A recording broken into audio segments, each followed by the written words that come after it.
Ladies and gentlemen, it's my pleasure to welcome on stage Mr. Neil Cawse, CEO at Geotab. In this thought leadership presentation, he will share with you the importance of transportation and technology in the global economic recovery. I'm happy to be with you here today. My presentation is about the importance of transportation and technology in the global economic recovery. And it's basically going to be broken down into four sections. We're going to talk about how COVID has changed the world, stating some of the obvious and dispelling myths. We're going to talk about the global economy and why more integration in the global economy is likely to happen and not less. I want to show you a recovery dashboard of Deloitte's and the importance of telematics data in understanding our recovery. And then the leveraging of data in general, the shift towards data, towards more data and tighter integration. So hopefully this presentation is interesting and I'll get right to it. First point really is around COVID having changed the world forever. I mean, many of this we've talked about so many times, but I think it's worth refreshing a couple of points. One is that for white-collar workers, we know that more people are going to work from home more of the time. So that's inevitably going to have consequences to us and to transportation in general that we need to be aware of. The work will not exclusively be from home, so offices are not going anywhere. We know that there is already a significant acceleration to cloud first. So everybody's moving services to the cloud, people are more comfortable working in virtual environments. And so this is the result of COVID. And then we need to think a little bit, what are the implications to fleet management in general and to us? Well, people are more accepting of interacting virtually. That is a given. And the inevitable consequence is that there's going to be less business travel. Business travel will not disappear, but business travel is going to decline. So businesses that revolve around servicing business travel need to adapt and adjust. We know that more goods and services are going to be delivered at home. We know we're using Amazon more, online delivery, grocery delivery, and people are adjusting. So we know that the big transportation companies are spending large amounts of money on building up their fleets, and they're using more and more data to service those fleet needs. We know that offices will still be needed, but travel will be less frequent. And many of the cases in many markets where people, individuals, employees are deciding whether to own a vehicle or not own a vehicle, they may now defer to owning less vehicles. And they need to service the occasional time that they need to travel in other ways. So there's going to be more quick adoption of some of the car rental and other options for ownership for customers. So I think those are trends that we probably well understand, that we get. Now, some of the other things that are going to be very impactful for us is, in fact, a bit of a discussion around the global economy. We know that the global economy is suffering some turbulence at the moment. Right now, we're seeing all sorts of supply chain issues. And it started with silicon chips that we use to manufacture certain makes and models of vehicle. That's when we first heard about it, and we heard that it was shutting down an entire production line. Because we know how the supply chain works and why it's fragile. You need one single part or material in the manufacture of a complex product in order to shut that production down. And we know that the production of that part or that material involves other elements of the supply chain, which involve other elements of the supply chain. And you really need a disruption in one piece of the supply chain to have a ripple effect across the board. So we know that is happening right now. In fact, Geotab ourselves are feeling that impact in a major way. And many reasons behind it, most of which revolves around COVID and the fact that everybody stopped ordering when COVID started, and many companies weren't sure it was going to come back, and they cut their costs, and so manufacturing had a huge impact. The shortage is expected to go on for a long time. So what are the impacts to kind of global fleets here, and what does it mean? So the first thing is that you hear, as a result of COVID, people talking about deglobalization, the fact that countries, Europe, US, are going to start moving towards being more insular, that there's going to be more manufacturing returning to those countries, and there's going to be less interconnection in the global supply. And you see this disruption happening right now, and you might believe that will accelerate the move towards that deglobalization. I beg to differ. We're very involved in global supply chains. It's what we do to make our products work. And I think that certainly deglobalization will happen for certain things like vaccine production, certain medical PPE production. But I think if anything, if we look back in 5 years, we'll see this has accelerated the trend towards globalization. But we can't have fragile supply chains. We had a disruption in 2007. We went through it too, and panic, hoarding of product and stocking, and we saw the whole thing. But what I think we're going to see is we're going to see more information being shared as part of the supply chain. Geotab in particular, we're going to insist that we have far tighter visibility into the entire supply chain, from the global foundries that manufacture the silicon all the way through, so that we can make sure that we're not caught in the situation again. So I think that's going to have an implication for all of us, but I do believe that this is certainly not a deglobalization. This is just more about information, which is really the theme of the discussion here today.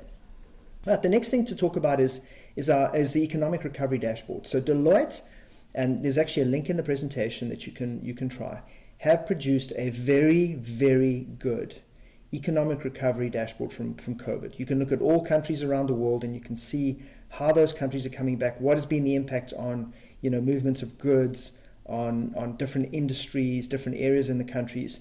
Very, very interesting. So the reason we want to showcase this is not just to talk about COVID, but also to highlight the value of data, because as much as this can show us the recovery efforts around COVID, this same data can be used in our own fleets and organizations in order to open our own eyes to what is happening in that space and how we can improve our own businesses in a marked way.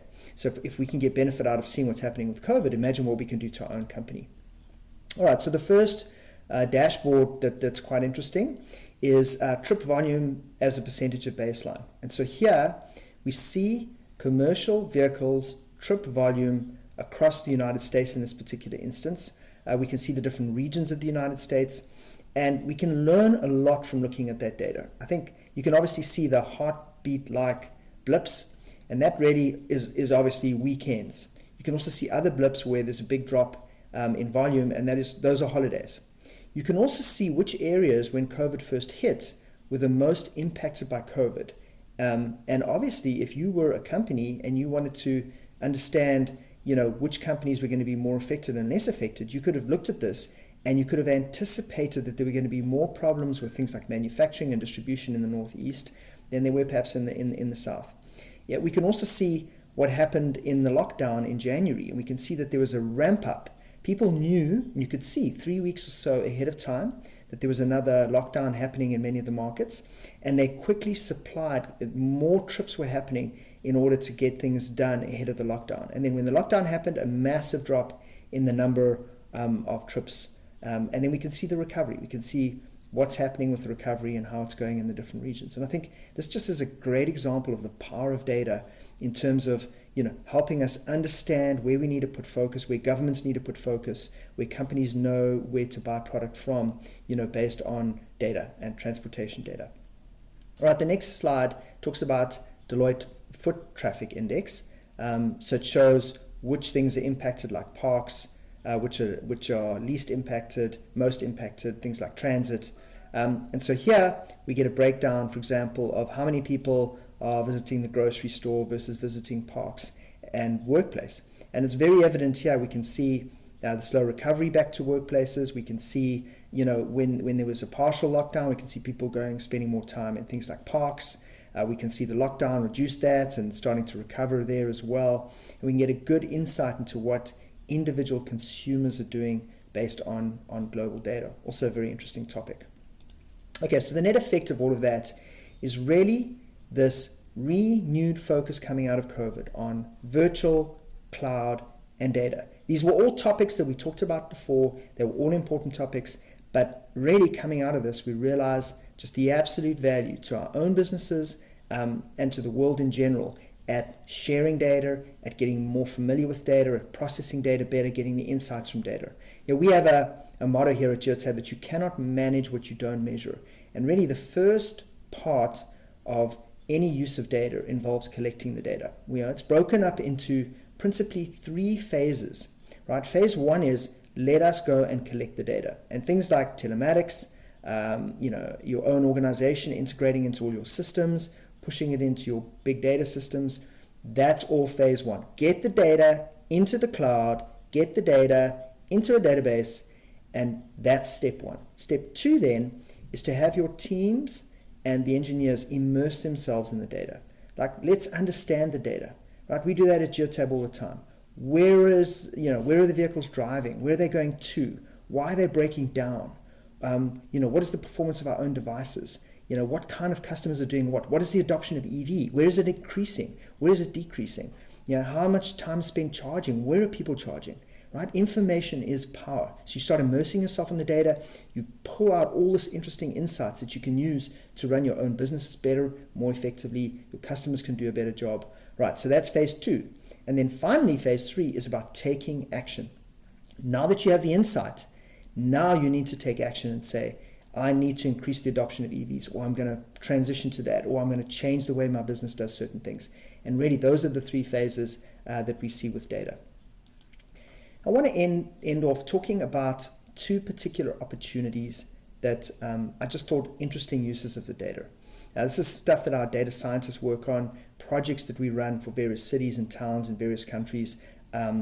This highlights two examples in terms of the recovery, if you like, from COVID and getting back to the normal. The first one was done for the city of Hamilton, and it is around commercial movement. So what happens is there's a breakdown of all the commercial traffic that Geotab has access to, moving in the various zip codes and postal codes in the city.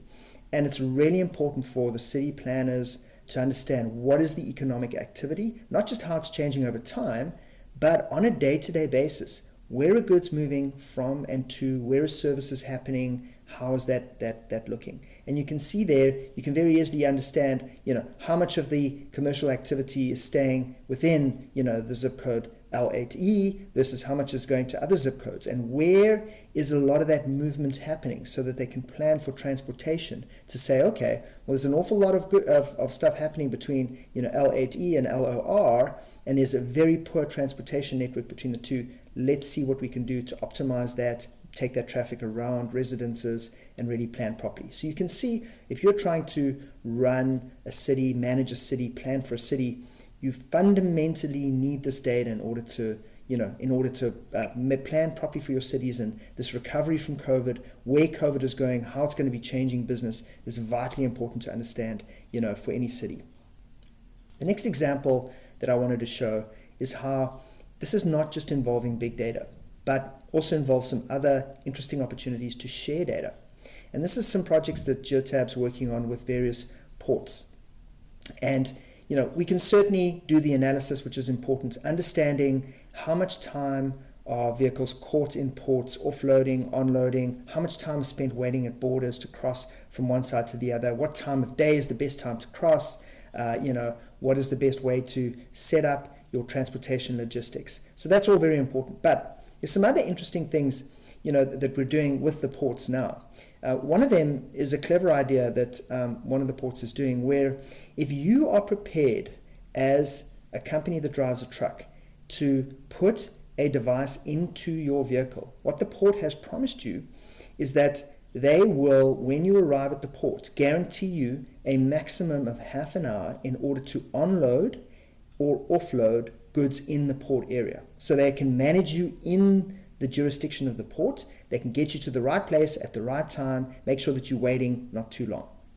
Now, the problem with that is that if you have a device, you have to pay for the device, and there's an ongoing, monthly fee, and that you can see, the Port of Vancouver or the Port of, Tacoma or Montreal can see what your vehicle has been doing outside of the port activity. So what Geotab is doing is working on a program where you can control your data. So if you own data, you have a device in a truck, you can say, only when I'm in the port area do I want the port to see my data. But the minute I leave, they can't see the data. And the only data that I want them to see is my position. They don't need to know the health of my vehicle, or the fault codes in the vehicle, or fuel consumption, or any other data, driver data, that's not relevant to them.